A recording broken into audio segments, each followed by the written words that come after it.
Nagpakulo ako ng hugas bigas. Tinipura ako ng konting asin. Gagawa tayo ng burong mustasa. Gagayatin ko muna to at kalamasan sa konting asin. Hindi umalat. Ganito lang kalapad ng gaya to.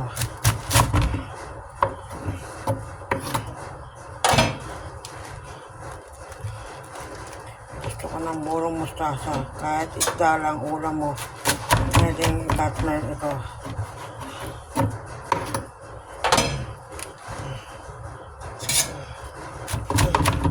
Ganyan lang. Tapos nagamasin mo sa asin.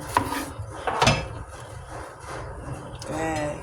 Kahit kinubukasan, pwede na ito kainin. Ito ginagawa ko.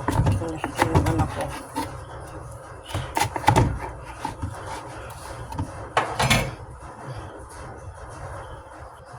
Lamasin mo lang sa konting asin, hindi naman sobrang dami.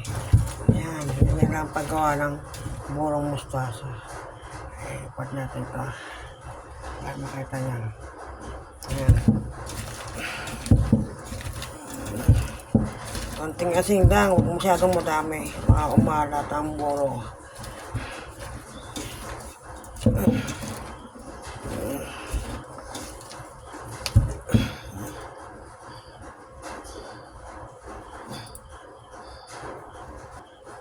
Ito na, lalagay na natin sa garapon na may hugas bigas.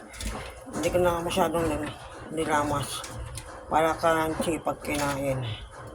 O, diba? Meron akong burong mustasa. Kahit bukas lang pwede na ito kainin.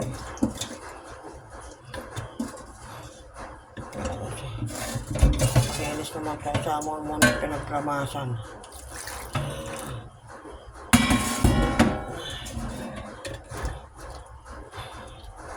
Yan, okay na to.